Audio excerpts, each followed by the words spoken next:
E shef trupin pak a shumë si një lloj fush beteje, një lloj terreni lufte, le të themi, mes pengesave që i vendos trupi dhe mendimeve, ideve të tij që duan të shprehen, duan të realizohen. Sigurisht trupi ndikon jashtëzakonisht shumë sepse vuan nga pagjumësia, e nisër problemesh, por që për të trupi nuk e anulon dot mendimin. Patjetër ka qenë në të njëjtën parti me Mussolini, mirë po të vazhdimisht kanë pas pikpamje të kundërta. Sidomos këto 3 dekada kemi përjetuar ndryshime, le të themi, institucionale, por pa një nxitje nga poshtë, pa një përmbysje, le të themi, të vërtetë, të mirëfill. Dhe sot ti e shikon që sot për shembull dhe tentativa për ta futur Shqipërinë në Europë janë më shumë nga lart se sa nga poshtë, si një lloj lëvizje shoqërore. Pavarësisht se shqiptarët janë pro Europës, por që ky ndryshim nuk duket sikur nuk përputhet, le të themi, me gjendjen reale të shoqërisë. Para se të hym pak më thellë te Gramsci dhe te fletorët e burgut, doja ta nisnim me një pyetje pak më personale. Domethënë jam kurioz, para se Gramsci të bëjë një projekt përkthimi për ju, si ka hyrë ai fillimisht në jetën tuaj intelektuale dhe çfarë ju bindi që ishte e domosdoshme që zëri i tij të vinte në Shqip në këtë moment? Unë kam studiuar në Itali nga viti 2004 deri në vitin 2011. Kam mbaruar studimet andej dhe është e natyrshme që të hasesh, le të themi, në idetë e Gramscit, militantizmin e tij politik, angazhimin intelektual dhe politik që ai ka patur gjatë fillimit të shekullit, le të themi viteve 20. Kështu që fillimisht hapat e parë, le të themi, kanë qenë në Itali gjatë studimeve të mia.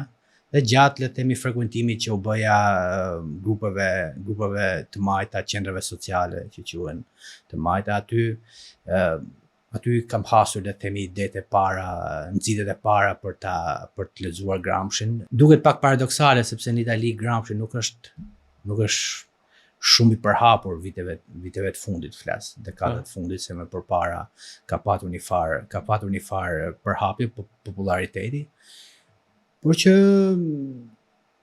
këto kanë qenë, le të themi, hapat e parë. Më pas kur jam kthyer në Shqipëri, ky lloj, le të themi, dëshire për të angazhuar edhe më tej në përkthimin e tij dhe në, le të themi, ngaherë dhe në aktualizimin e ideve të tij, erdhi si pasojë angazhimit tim në aso kohë organizatën politike dhe tashmë në Lëvizjen Bashkë. Erdhi si lloj nxitje për të dhënë disa stimuj, disa interpretime që Gramsci bën, le të themi, shoqërisë së kohës, por që konceptet e tij vlen edhe sot në interpretimin e shoqërisë sot. Gjatë procesit të përkthimit, gjatë punës në përkthimin, ka patur koncepte ose terma që ju janë dukur veçanërisht rezistente për të ardhur në Shqip? Po, ka pas koncepte që kanë qenë pak të vështira për tu sjell. Por ka pasur dhe koncepte pasaj që ishin të përshtatshme përshtateshin për kontekstin politik, për situatën, le të themi, në cilën gjendet Shqipëria sot. Për shembull, një koncept ose një kopje konceptuale që ka qenë e vështirë me sjell në Shqip, edhe për shkak të një tradite filozofike të cunguar që kemi patur, ka qenë kopja konceptuale që senso comune e buon senso. Common sense në anglisht edhe bon sense. Këto kanë qenë sepse Shqipe i përkthen njësoj. Në Shqip sillen të dyja këto terma si gjykimi shëndosh. Mirë po Gramsci dhe në përgjithësi filozofia, le të themi, bën dallim mes këtyre dy termave. Pasi senso comune i referohet, le të themi, frymës së përgjithshme të shoqërisë në një moment caktuar historik. Pra, ajo gjendje që është, le të themi, ose ajo mënyrë të menduar që, le të themi, mbizotron në shoqërinë në moment caktuar. Pra, gjykimi që shoqëria në përgjithësi ka mbi një çështje. Ndërkohë, gjykimi shëndosh është një, le të themi, që është bon sens, le të themi, është, le të themi, tentativa për ta kapërcyer frymën e përgjithshme, atë që, le të themi, që quhet e pranuar nga shoqëria si vetmi alternativë, pak fjalë, si vetmi vetmja rrugëzidhe. Kështu që janë terma që le të themi shkojnë, nuk është se shkojnë kundër njëra tjetrës, por në mënyrë dialektike, pasi gjykimi shëndosh është tentativë për ta këpërcyer frymën e përgjithshme, por vjen një moment që edhe gjykimi shëndosh pastaj bëhet frymë e përgjithshme, momenti që le të themi një lloj terreni pjellor brenda shoqërisë dhe përthithet me pak fjalë. Kështu që ndërkohë që regjimi, kryesisht për shkak të regjimit socialist, të dy terma i përkthente thjesht si gjykimi shëndor, duke përpjekur që ta mbaj të shtypur, le të themi shtypur. Mos ta zbuloj këtë dallim. Konceptet tjera pastaj që janë lehtësisht të përshtatshme në shqip janë për shembull koncepti revolucionit pasiv. Për shembull që është një koncept që do të thotë kur bëhet një revolucion, po pa revolucion, me pak fjalë. Do të thotë vjen një ndryshim, bëhet një ndryshim institucional ose moral, ekonomik e me radhë, po pa një lëvizje nga poshtë, pa një lëvizje të fortë nga pas, le të themi, pa një lëvizje popullore, me pak fjalë. Dhe kjo është e përshtatshme për realitetin shqiptar, sepse këto, sidomos këto 3 dekada, kemi vënë re që shpesh kemi përjetuar ndryshime, le të themi, institucionale, por pa një nxitje nga poshtë, pa një përmbysje, le të themi, të vërtetë, të mirëfillt.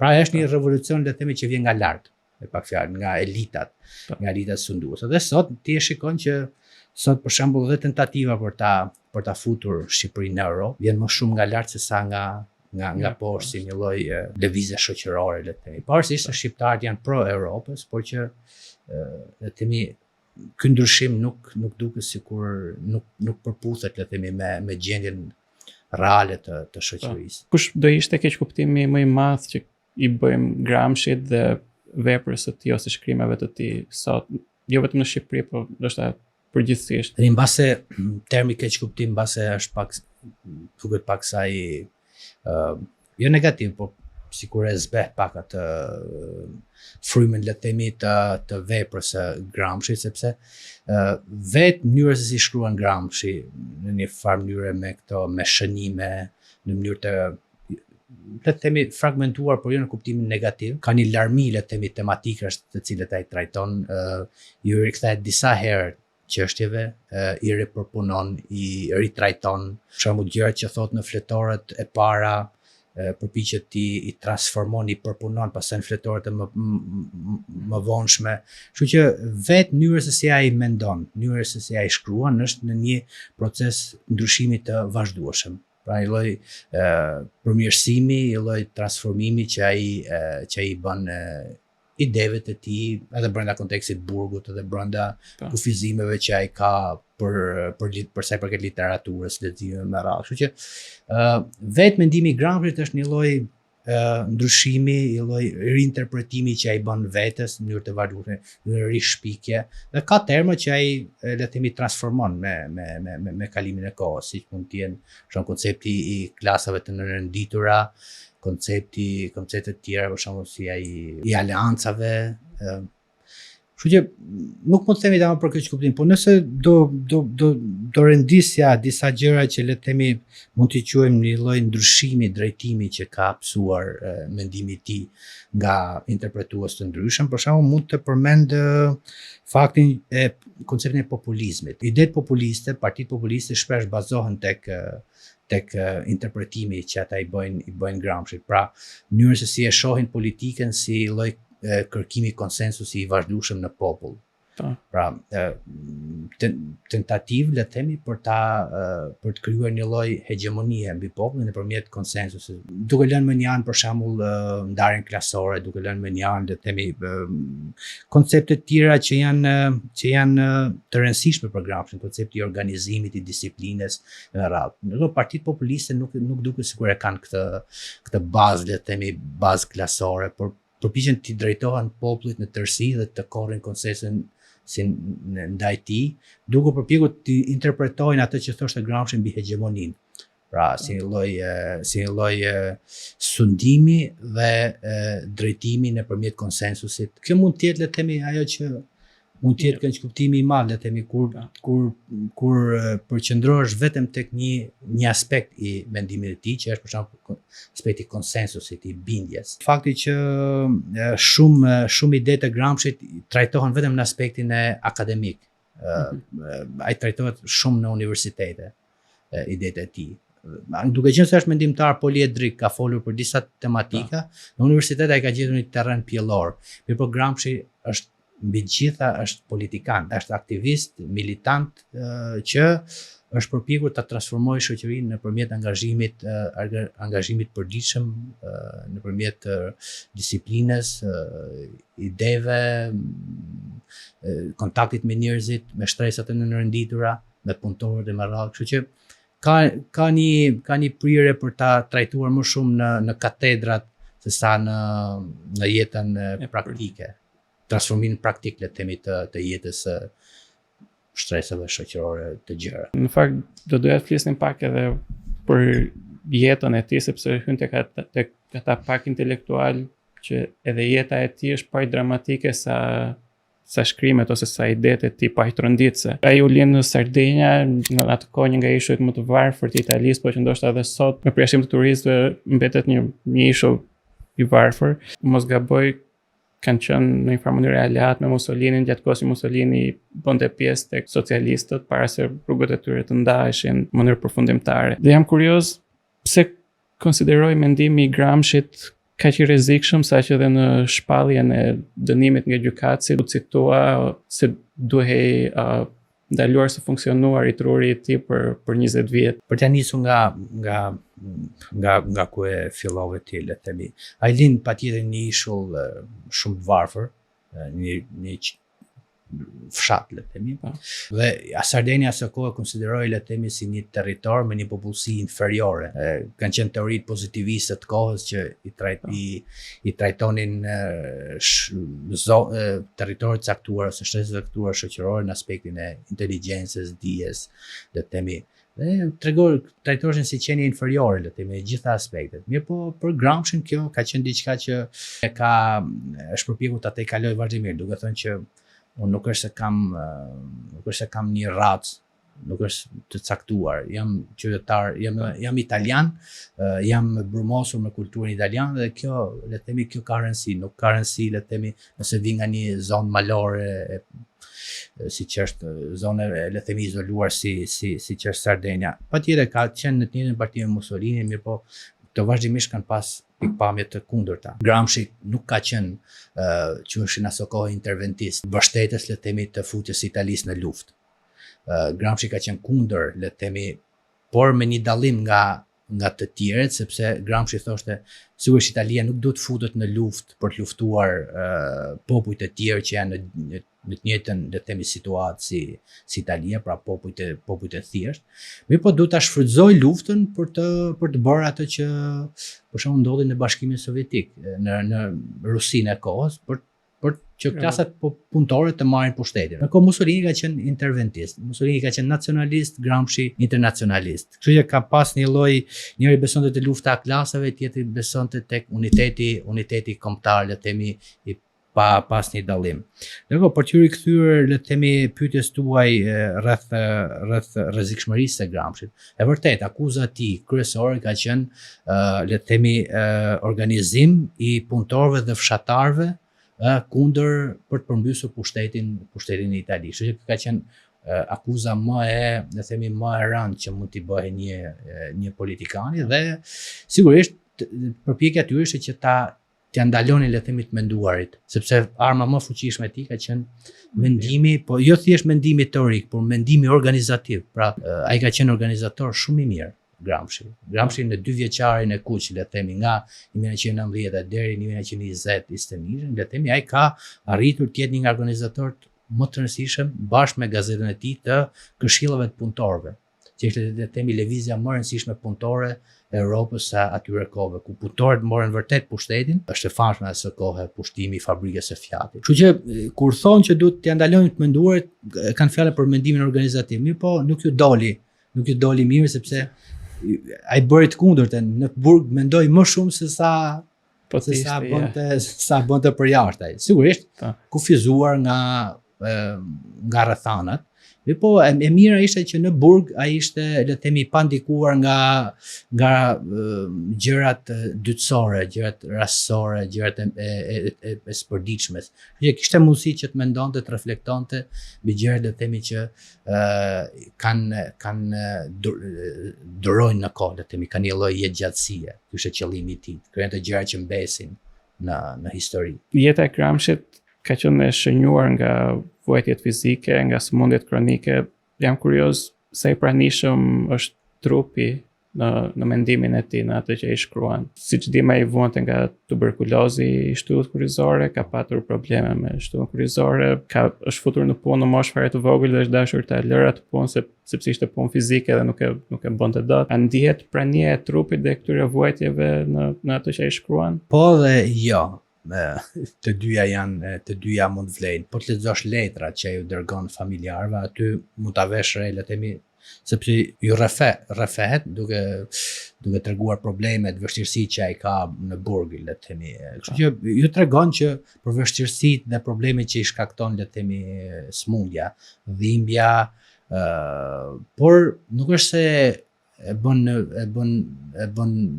duke u qarë, por thjesht e bën për të justifikuar, le të themi, ose për të argumentuar faktin që nuk ka mundësi t'ju shkruan me vonesë, ose faktin që ka frikë që nuk arrin dot të mendoj kthjellët. Në këtë kuptim ai e shikon smundjen si një lloj, le të themi, pengese, po jo pengese pak kapërcyeshme. Sa e shef trupin pak a shumë si një lloj fush beteje, një lloj terreni lufte, le të themi, mes pengesave që i vendos trupi dhe mendimeve, ideve të tij që duan të shprehen, duan të realizohen. Sigurisht trupi e ndikon jashtëzakonisht shumë sepse e vuan nga paqëmësia, e nisër probleme. Por që për të trupi nuk e anulon dot mendimin, pavarësisht se ai është, le të themi, është vazhdimisht me mjekime, detyrohet shpesh që të shtrohet në spital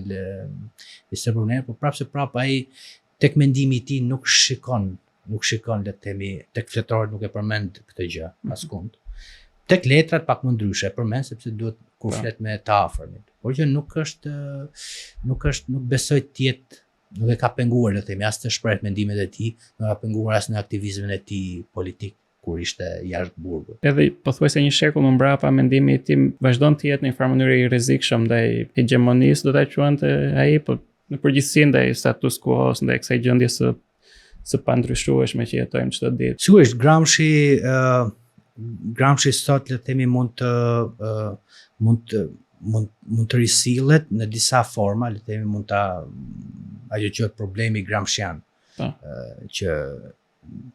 që sot, le të themi, mund sillet, ka të bëjë me faktin që kush kontrollon kulturën, kush kontrollon mediat, kush kontrollon, le të themi, nëse mund ta themi, simbolet, imazhet, kush kontrollon këto, le të themi, ka pushtetin sot, le të themi, ka hegemoninë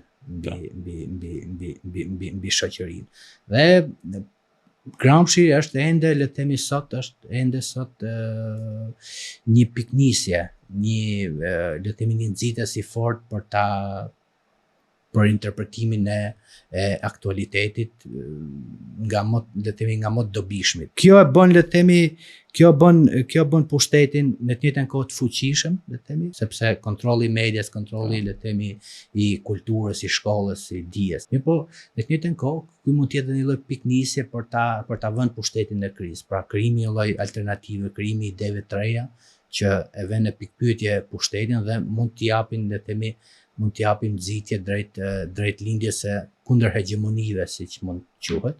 Dhe le të themi, vënien në krizë të tij dhe pse jo dhe përmbysjen e të vjetërës dhe ardhjen e tres, le të themi, në jetë. Ndryshe nga një pjesë e konsiderueshme e figurave të së majtës, Gramsci nuk të krijon përshtypjen e një revolucionari romantik. Duket i disiplinuar, është metodik, shpesh tingëllon pak pesimist. Çfarë temperamenti sugjeron kjo? Në qoftë se mund të përfitojmë pak, çfarë temperamenti ka patur si person dhe si njeri? Gramsci ka një shprehje që është shumë e famshme. që kur flet për militantin, për aktivistin politik, për politikanin. Ai thotë që le të themi duhet të jetë pesimist për nga arsyeja, por duhet të jetë le të themi optimist për nga vullneti, për nga përpjekja, për nga angazhimi le të themi.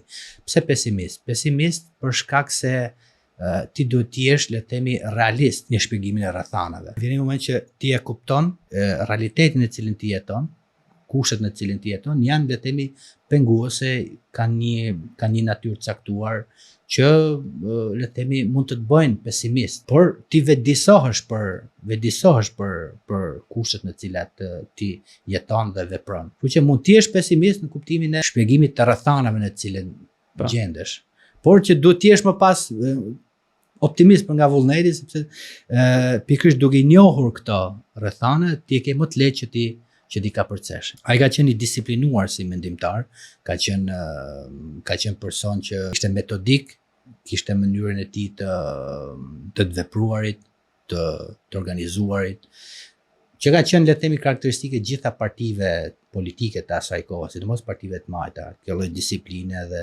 Mendon që kjo vetë përmbajtje e tij është një gjë që ka lindur natyrshëm apo i ka ardhur më vonë politikisht? Kjo është karakteristike e kontekstit në cilin ai jeton. Fakti që jeton në një realitet politik ku klasa sunduese janë të fuqishme, janë të mirë organizuara, kanë mjetet shumë herë më të forta se sa dhe më të mëdha se sa shtresat e tjera.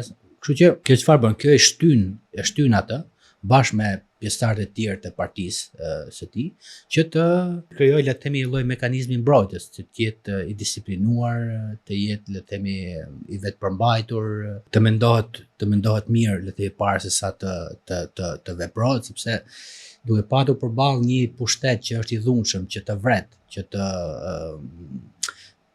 është le të themi agresiv, veprimi duhet matur mirë, duhet mirë menduar, duhet të jesh i vetëpërmbajtur, sepse përndryshe i bie që të shpihesh një klasë të tërë shoqërore drejt masakrës. Për shembull, një reflektim që ai bën më vonë është fakti, për shembull, organizimi që u bën le të themi këshillave të punëtorëve në Torino në asaj kohe.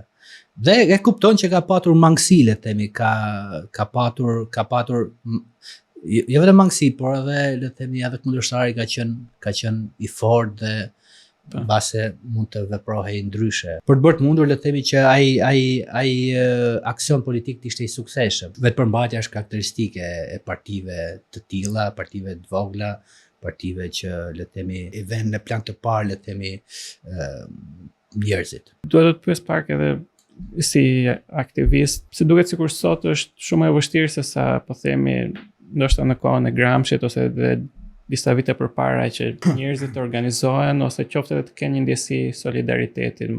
Ka gjithmonë një lloj ironie, një lloj përçmimi kur ju përmend solidaritetin, kur ju përmend që, domethënë, dakord, primar mund të kesh interesin vetjak, por nuk mund të anashkalosh të komunitetin dhe njerëzit që të rrethojnë.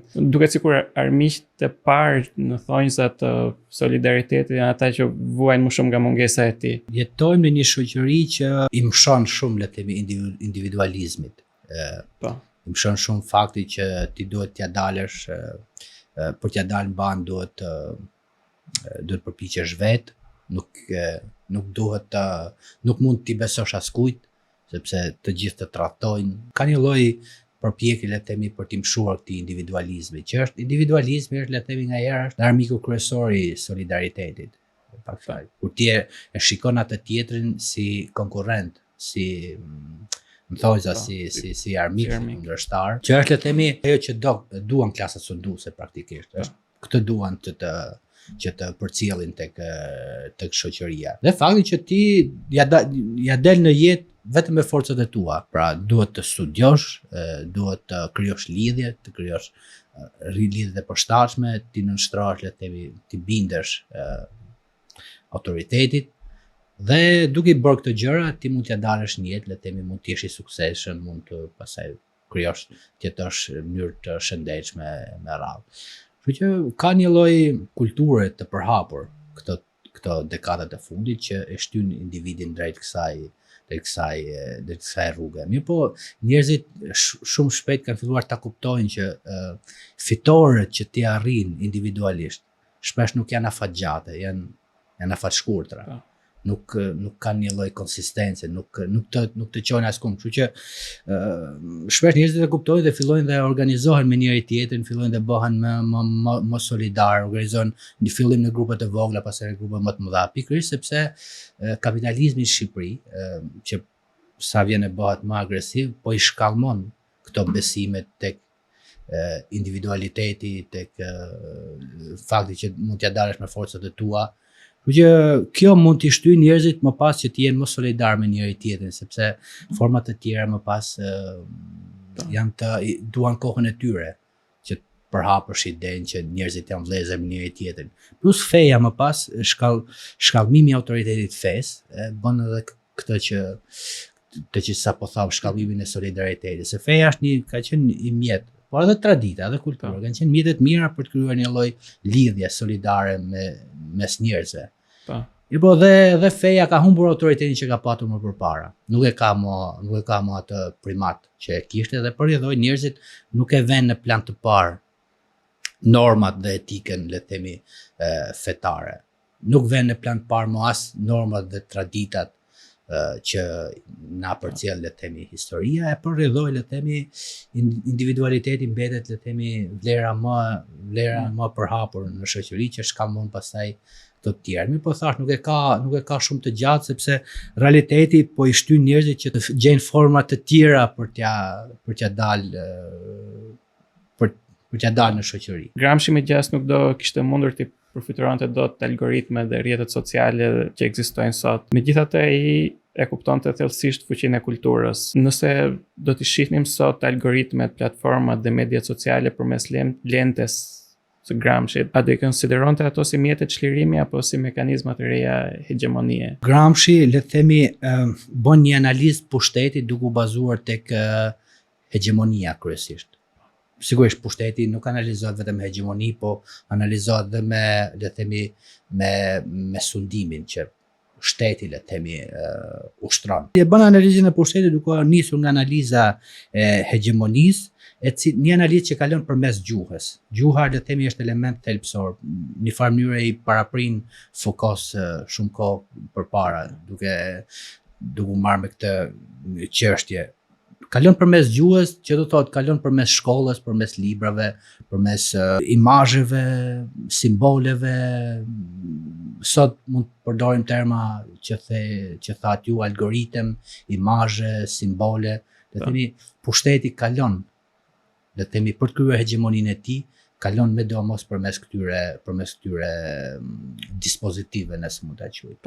Dhe sigurisht dispozitivet janë dispozitivet e pushtetit. Dhe në fakt Gramsci në Amerikë kryesisht studiohet pikërisht për elementin e gjuhës, elementin superstrukturor që ai fut në analizën e pushtetit. Kështu që imazhet, kodet, gjithçka çfarë ju përmendet, le të themi, është një element shumë i rëndësishëm i analizës që i bën Gramsci hegemonisë. Rrjeti në tërësi, le të themi, nëse mund të quaj, është sigurisht mund të jetë vend edhe i krijimit të një kundër hegemonie, patjetër. Mirë po, nuk mjafton i vetëm. Gjuha, thjesht merresh me gjuhën, me algoritmet, me këto element që sapo ju përmendet, le të themi, nuk mjafton për të krijuar një lloj kundër hegemonie. Ka dhe element tjerë që duhen marrë në konsiderat.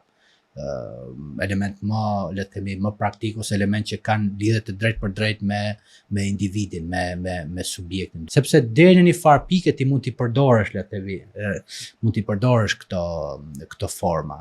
Mirë po, nuk di se deri në çfarë pike ti mund t'i përdorësh këto mjete, le të themi, treja që na vendos në dispozicion teknologjia e re. Nuk di të them saktë se janë të dyja të vlefshme. Mund të jetë edhe një mjet i mirë, le të themi, për të luftuar, le të themi, hegemoninë sunduese. Mendon që janë të afta të prodhojnë ndërgjegje politike apo thjesht arrin të menaxhojnë vëmendjen në një farë mënyre? Këtu, në fakt, ka debate, ka autor Përveç Gramshit ka autor tjerë që janë marrë me këto dispozitivet e pushtetit, siç është Agambeni për shembull, që merresh marrë me librin, me internetin, me telefonin, me këto dispozitivet le të themi modern. Dhe ai mendon që këto element nuk e prodhojnë dot një subjekt të ri. Me pak fjalë, sepse këto janë të krijuar nga pushteti dhe për rrethoj pushteti le të themi ka krijuar një subjekt të ri përmes këtyre, ka krijuar një lloj marrëdhënie të re le të themi mes pushtetit dhe subjekteve dhe mes subjekteve me njëri tjetrin. Për Gramshin mendoj që çfarëdo lloji reje lind patjetër nga gjurmët e të vjetrës. Kjo është ide që e përdor dhe e thënë nga Gramsci, por e përdorur edhe nga Gramsci. Që e reja lind nga vjetra, por jo e vjetra në tërësi, por nga disa elemente së vjetrës që janë progresist, që mund të përdoren si bazë për të krijuar diçka të re. Jo çdo gjë e vjetër mund të jetë negative. Kështu patjetër që mund të krijohet një ndërgjegje, mund të prodhohet një ndërgjegje politike duke përdorur të njëjtat le të themi instrumente që pushteti ka krijuar, sepse këto janë çdo gjë që krijohet është le të themi në një terren ku mund të ketë përplasje të vazhdueshme mes forcave të ndryshme politike për sundimin e tij. Nuk është të thënë që kjo është fituar le të themi si betejë një herë për gjithmonë. Kështu që mund të lindin, por që do studimet do studiuar mirë, duhet parë le të themi raporti forcave e me radhë. Por në përgjithësi kultura në përgjithësi është terren i luftës së vazhdueshme mes forcave të ndryshme. Nuk është të thënë që le të themi klasa sunduese që ka hegemonin mund të jetë vazhdimisht le të themi mbizotruese me interpretimin e saj. Mund të ketë interpretime të tjera që futen në kulturë që mund ta vënë në pikpyetje. Por që kjo pasaj duhet parë deri në çfarë pike këta dispozitivet modern mund të na ndihmojnë dhe deri ku mund të shkojë le të themi përdorimi i tyre. Shumë faleminderit Alfred. Faleminderit ti për intervistën. Ky podcast mbështetet nga Abi Bank.